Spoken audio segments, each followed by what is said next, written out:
제가 예전에 필리핀에 있을 때 있었던 일입니다. 필리핀은 대항해 시대에 우리가 세계사 시간에 많이 들어온 마젤란이 이끄는 스페인 함대가 세부를 먼저 발견했는데요. 그 뒤로 300년이 넘는 기간 동안 스페인의 식민지로 있었습니다. 그렇게 스페인의 식민 지배를 받고 지내면서 국교가 로마 카톨릭 천주교로 바뀌었습니다. 그래서 밤에 동네를 이렇게 산책하다 보면 깜짝 놀라는 게 몇 가지 있는데, 뻥을 조금 보태서 손바닥 반만한 바퀴벌레가 눈앞에 참새처럼 날아다니는 것. 우리나라처럼 귀엽고 깜찍한 뽀삐 같은 강아지가 아니고 엄청 더럽고 병 걸린 무서운 개가 침을 흘리며 어슬렁거리면서 지나다니는 것. 그리고 마지막에 공포 영화에나 나올 법한 각자의 가정에서 중요하게 섬기는 성자들의 성상들이 촛불을 주위에 엄청 켜놓고 표정은 이렇게 서 있는데 사람인 줄 알고 깜짝깜짝 놀랍니다. 필리핀 사람들은 로마 가톨릭을 종교로 해서 자기들도 자꾸 예수님 믿는다고 우깁니다. 하루는 제가 너무 바빠서 택시를 탔습니다. 제가 딱 타서 아저씨 어디 가주세요. 제가 살던 데가 멀티내셔널 빌리지였는데, 물론 필리핀 말로 했습니다. 영어로 멀티내셔널 빌리지 이렇게 얘기했더니 못 알아듣는 거예요. 멀티내셔널 빌리지 못 알아듣는 겁니다. 멀티내셔널 빌리지 이렇게 하면 그 아저씨가 멀티내셔널 이렇게 합니다. 어쨌든 그런 이상한 동네에 있었는데, 제가 거기 가자 하니까 대답도 제대로 안 하고 룸미러에 걸린 묵주를 한번 싹 쓰다듬고는 십자가를 끊고, 앞에 엎어져 있는 성모 마리아 같아 보이는 인형에, 예수님 같아 보이는 인형에, 또 뭐 아무튼 놓여진 인형마다 다 쓰다듬고 십자가 끊고 막 출발 언제 하나 싶을 정도로 그거 다 하고 출발을 하는 겁니다. 근데 이게 차가 너무 오래돼. 우리나라에서 막 못 쓰는 차 이렇게 수출해서 거기 가져가잖아요. 대로가 막 이렇게 한 10차선 정도 이렇게 있었는데, 제가 빨리 가달라 하니까 빨리 가다가 브레이크를 밟았는데, 저 그렇게 되는 줄 몰랐는데 빵 소리가 나면서 브레이크가 터져 버렸습니다. 그래서 아저씨가 갑자기 사이드를 당기면서 드리프트로 이렇게 서더라고요. 그래서 저는 목숨을 건져서 다행이라고 생각했는데, 그 아저씨가 아까는 그렇게 출발할 때 우상 놓고 기도를 그렇게 하더니 고장 난 건 다 저 때문이라는 겁니다. 그래서 길에다가 내려놓고 막 궁시렁거리고 돈을 더 내라는 거예요. 아무튼 그런 어이없었던 적이 있습니다. 이건 한 예입니다. 우리가 살아가다 보면 많은 사람들이 가짜를 진짜처럼 알고 살아갑니다.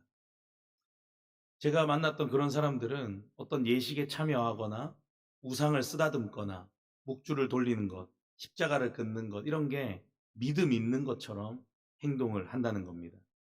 그 사람들이 사람이 만들어 놓은 조각품을 하나의 신앙의 대상으로 삼고 거기다가 경배하고 믿음 좋은 것처럼 절을 하고 인사하면서 그렇게 살아갑니다. 여러분, 그 사람들이 어떤 믿음은 가졌을지 모르지만 그 믿음은 진짜가 아니고 가짜입니다. 오늘 본문에서 우리는 믿음에 대해서 제대로 볼 수 있습니다. 저번에 13장까지 말씀드렸는데, 이스라엘이 지금 아주 어려운 상황에 놓여 있습니다. 오늘 읽은 14장 내용을 보면 아무리 봐도 이길 수 없는 어려운 상황 속에 사울의 아들 요나단이 블레셋 진영으로 침투해서 그 적군을 교란시키고 이겨내는 장면을 설명하고 있습니다. 요나단은 아버지인 사울 왕과는 전혀 다른 모습을 보여주고 있습니다. 사울은 왕인데, 기름 부음 받은 왕인데 하나님을 믿는다고 하면서도 완전히 포기해버리고 절망 가운데 힘이 빠져 있는 모습을 보게 됩니다. 3,000명씩이나 군인을 택했지만 자신과 함께한 자들은 그 수를 다 합쳐봐도 600명밖에 안 되는데, 병거만 3만 대가 있는 블레셋 군대를 향해서 싸울 마음이 안 생기는 겁니다. 어려운 상황만 보고 대책 없이 주저앉아 있는 사울 왕의 모습을 우리는 볼 수 있습니다. 근데 오늘 말씀에 이때 요나단이 오직 하나님만 의지하고, 오늘 제가 제목으로 썼던 것처럼 믿음으로 한 사람의 부하만을 데리고 블레셋 적진으로 들어가는 대단한 용기를 보여줍니다. 오늘 본문은 이렇게 행동할 수 있었던 용기가 요나단의 진짜 믿음에서 왔다고 우리에게 말씀하고 있습니다. 그 근거가 바로 6절입니다. 6절은 요나단의 신앙 고백이라고 볼 수 있습니다. 요나단이 자기의 무기를 든 소년에게 이르되 우리가 이 할례 받지 않은 자들에게로 건너가자. 여호와께서 우리를 위하여 일하실까 하노라. 여호와의 구원은 사람의 많고 적음에 달리지 아니하였느니라. 아멘. 요나단이 하나님의 약속을 바로 알고 바로 믿고 있었습니다. 블레셋 군대를 향해서 할례 받지 않은 자라고 말합니다. 이 말의 뜻은 자신은 이미 할례를 받은 하나님의 택한 백성이기 때문에 하나님이 자신을 보호하실 거라고 믿었습니다.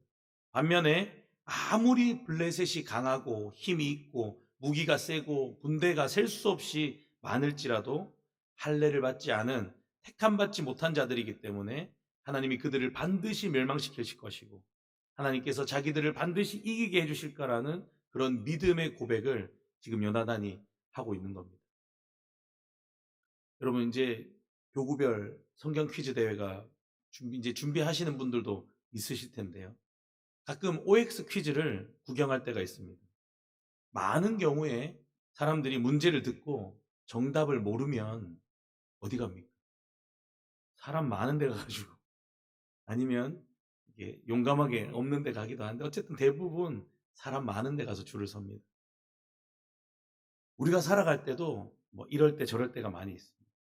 제가 중고등부를 오래 하다 보니까 또 이런 게 있는데요. 어떤 부모님들을 보면 아이들의 상황과 수준 이런 거 상관없이 크고 유명한 학원, 사람 많이 다니는 학원 보내면 우리 아이가 성적이 오를 거라고 생각합니다. 제가 한 번은 뭐 요즘 그런 거 많은데 제가 한 번은 영어 공부를 좀 해야겠다 생각해서 이것저것 알아본 적이 있는데 인터넷에 유명한 프로그램 몇 가지가 나오더라고요. 문구가 이렇습니다. 하루에 30분만 쳐다보세요. 6개월 후에는 영화를 자막 없이 보게 됩니다. 틀린 말은 아닙니다. 자막 없이 보면 되죠. 뭐. 이 광고의 뜻은 자막 없이도 다 해석된다는데 댓글이 대박입니다. 댓글이 죄송해요. 환불해 주세요. 시간이 없어요. 저랑은 안 맞나 봐요. 여러분 아무튼 드리고 싶은 말씀은 이 땅을 살아가는 많은 사람들이 대부분 다수를 선택하면서 살아간다는 겁니다. 많은 사람이 모이면 우선 힘이 있는 것처럼 생각하면서 살아갑니다. 하지만 오늘 본문은 우리에게 분명하게 알려줍니다. 승리의 핵심은 사람의 많고 적음이 아니고 유명하고 안 유명하고가 아니고 능력이 있고 없고가 아니고 오직 하나님께서 도우시는 것에 있다는 것 깨닫는 저와 여러분 되기를 소망합니다. 사사기 7장에 보니까 우리가 잘 아는 기드온이 나옵니다. 미디안과 싸울 때 수많은 사람들이 전쟁에 나가려고 모여들었습니다. 그랬더니 하나님이 기드온한테 그 수가 너무 많다는 거예요. 돌려보내랍니다.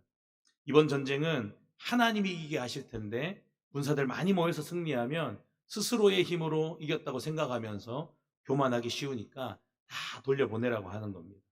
그리고 단 300명의 군사만 가지고 수많은 미디안의 군사를 전멸시켜 버렸습니다. 나중에도 뒤에 나오겠지만 사무엘상 17장에 다윗도 골리앗과 싸울 때 17장 47절 말씀에 유명한 믿음의 고백을 한 것 우리가 잘 알고 있습니다. 다윗이 이렇게 얘기합니다. 여호와의 구원하심이 칼과 창에 있지 아니함을 이 무리에게 알게 하리라. 전쟁은 여호와께 속한 것인즉 그가 너희를 우리 손에 넘기시리라. 원래 나와야 되거든요. 역대하 14장에 보면 아사 왕이 유다의 왕으로 있을 때 구스 사람 세라가 군사 100만 명과 병거 300대를 거느리고 침략에 왔을 때 두려워하는 백성들 앞에서 하나님께 이렇게 기도합니다. 아사가 그의 하나님 여호와께 부르짖어 이르되 여호와여 힘이 강한 자와 약한 자 사이에는 주밖에 도와줄 이가 없사오니 우리 하나님 여호와여 우리를 도우소서. 우리가 주를 의지하오며 주의 이름을 의탁하옵고 이 많은 무리를 치러 왔나이다. 여호와여 주는 우리 하나님이시오니 원하건대 사람이 주를 이기지 못하게 하옵소서 하였더니 그리고 결국에는 이 기도대로 하나님이 이스라엘 백성들을 구원해 주셨습니다. 또 있습니다. 역대하 32장에 보면 히스기야 왕이 유다의 왕으로 있을 때 아수르 왕 사네립의 침략을 받습니다. 백성들이 또 두려워하고 떨고 있을 때 히스기야가 선포하며 위로합니다. 너희는 마음을 강하게 하며 담대히 하고 아수르 왕과 그를 따르는 온 무리로 말미암아 두려워하지 말며 놀라지 말라. 우리와 함께 하시는 이가 그와 함께 하는 자보다 크니 그와 함께 하는 자는 육신의 팔이요 우리와 함께 하시는 이는 우리의 하나님 여호와시라. 반드시 우리를 도우시고 우리를 대신하여 싸우시리라 하매 백성이 유다 왕 히스기야의 말로 말미암아 안심하니라. 그리고 그 결국도 히스기야가 믿음으로 백성들을 위로했고 전쟁에서도 승리하게 되었습니다. 사랑하는 여러분, 하나님께서 우리에게 믿음 주시는 줄 믿습니다. 그래서 하나님께서 주시는 그 믿음으로 모든 시험을 이겨내고 승리하는 저와 여러분 되기를 간절히 소망합니다. 여러분, 근데 사실 오늘 본문의 상황에 저와 여러분이 여기 있었다고 해도 아무것도 할 수가 없었을 겁니다. 그래서 성경이 이스라엘 사람들이 굴과 수풀과 바위 틈과 은밀한 곳과 웅덩이에 숨었다고 말씀합니다. 그리고 사울은 기브와 변두리 미그론에 있는 석류나무 아래에 머물러 있다고 말합니다. 아마 13장에서 큰 죄를 저지르고 마음이 더 힘들고 어려워서 사울이 그랬을지 모르겠습니다. 근데 오늘 성경은 여러분 요나단을 강조합니다. 이름 나온 걸 세어보니까 1절에서 15절 동안 9번이나 요나단 이름이 나옵니다. 아마 성경은 요나단을 강조하고 사울의 불신앙과 요나단의 믿음을 대조해서 보여주기를 원하고 있는 것 같습니다. 그래서 요나단이 1절 뒷부분에 그의 아버지에게는 아뢰지 아니하였더라 이렇게 얘기한 겁니다. 사울의 지금 상황이 영 불안한 거죠. 믿음 없는 아버지 사울의 지도를 기다릴 수 없고 만약 말했어도 불신앙의 지시를 내릴 게 뻔했기 때문입니다. 여러분, 그와 반면에 또 블레셋은 강하고 점령하기가 어려웠습니다. 4절에 보니까 요나단이 블레셋 사람들에게로 건너가려 하는 어기 사이 이쪽에는 험한 바위가 있고 저쪽에도 험한 바위가 있는데 성경이 지금 요나단의 믿음이 불가능도 가능하게 하는 믿음이라는 걸 성경이 지금 보여주고 있는 겁니다. 오늘 요나단이 그냥 무지막지하게 적진으로 불나방처럼 막 뛰어 들어간 게 아닙니다. 9절과 10절에 보면 그들이 만일 우리에게 이르기를 이렇게 시작하면서 하나님의 증거를 이렇게 체험하려고 하는 거죠. 요나단이 지금 무기 든 부하 한 명이랑 단둘이 적진으로 들어가는데 불가능할 것 같은 일이기 때문에 하나님의 뜻을 구하면서 기도했습니다. 마치 아까 말씀드린 사사기의 기드온 사건과 비슷합니다. 만약 하나님이 함께 하시고 미디안과 싸워 이기게 하실 수 있다면 표징을 보여주세요 하면서 양털에 대한 믿음의 증거를 요구하지 않습니까? 그래서 기도하는 겁니다. 하나님, 이제 우리가 적진으로 들어가겠습니다. 만약에 블레셋 군대가 우리가 내려갈 테니까 너희는 거기 있어라 하면 소망이 없겠지만 그들이 올라오라고 하면 우리 손에 하나님께서 블레셋을 넘기신 줄 알고 올라가겠습니다. 우리는 둘뿐이지만 블레셋을 반드시 하나님의 힘으로 이길 수 있습니다. 아마 이렇게 말하지 않았겠습니까? 요나단은 하나님의 뜻과 하나님의 말씀, 하나님의 약속을 가장 중요하게 생각했습니다. 사랑하는 여러분, 저와 여러분도 항상 하나님의 말씀을 최우선으로 하고 하나님의 뜻을 가장 중요하게 생각하는 그런 사람들 되기를 간절히 바랍니다. 여러분, 우리는 힘들고 어렵고 그럴 때마다 인간의 방법대로 하기가 쉬운데 그러지 말고 오늘 성경이 보여주는 것처럼 하나님의 뜻이 무엇인지 물어보고 하나님이 주시는 믿음의 표징을 가지고 모든 것을 이겨나가는 저와 여러분 되기를 축복합니다. 오늘 본문 보면서 문득 시편 23편 4절 말씀이 떠올랐습니다. 오늘 본문 13절에 보면 요나단이 손발로 기어 올라갔고 그 무기를 든 자도 따랐더라. 블레셋 사람들이 요나단 앞에서 엎드려짐에 무기를 든 자가 따라가며 죽였습니다. 여러분, 오늘 말씀 쉽게 보시면 안 되는 게 요나단이 블레셋 사람들에게로 건너가려 하는 사이에 보세스와 세네라고 하는 거대한 절벽 바위가 있었답니다. 이 절벽을 지금 손과 발로 기어 올라가면서 적군을 단 둘이서 죽이는 겁니다. 아마 진짜 무섭고 힘들었을 것 같습니다. 그래서 시편 23편 4절이 생각나는 것 같습니다. 시편 23편 4절입니다. 내가 사망의 음침한 골짜기로 다닐지라도 해를 두려워하지 않을 것은 주께서 나와 함께 하심이라. 주의 지팡이와 막대기가 나를 안위하시나이다. 할렐루야. 우리가 믿음으로 산다고 항상 아무 일도 안 일어나는 건 아니지 않습니까? 그러나 우리에게 믿음이 있어서 그 어떤 절벽도 힘차게 올라갈 수 있는 줄 믿습니다. 그 절벽에 적군까지 우리를 공격해 온다 하더라도 그곳이 사망의 음침한 골짜기 같을지라도 절대 두려워하지 않고 주께서 나와 함께 하시고 주의 지팡이와 막대기가 나를 안위하신다, 나를 지켜주신다는 것을 믿는 믿음으로 승리하며 전진해 나가는 저와 여러분 되기를 축복합니다. 말씀을 마치려고 합니다. 고린도후서 4장 16절에서 18절 말씀에 바울이 이렇게 말씀합니다. 그러므로 우리가 낙심하지 아니하노니 우리의 겉사람은 낡아지나 우리의 속사람은 날로 새로워지는도다. 우리가 잠시 받는 환난에 경한 것이 지극히 크고 영원한 영광에 중한 것을 우리에게 이루게 함이니 우리가 주목하는 것은 보이는 것이 아니요 보이지 않는 것이니 보이는 것은 잠깐이요 보이지 않는 것은 영원함이라. 아멘. 사랑하는 여러분, 하나님께서 오늘 요나단에게 믿음 주셔서 단 2명이서 적진으로 들어가 블레셋과 싸워 승리했습니다. 여러분, 이게 요나단에게만 있는 이야기가 아닙니다. 에스더 한 사람에게 믿음 주셔서 기도하고 담대하게 해서 이스라엘 민족 전체가 구원되는 역사 우리가 잘 알고 있지 않습니까? 또 뿐만 아니라 엘리의 한 사람에게 믿음 주셔서 무려 850명이나 되는 우상 선지자들과 싸워 승리하게 하셨습니다. 그러면 여러분, 우리는 어떻습니까?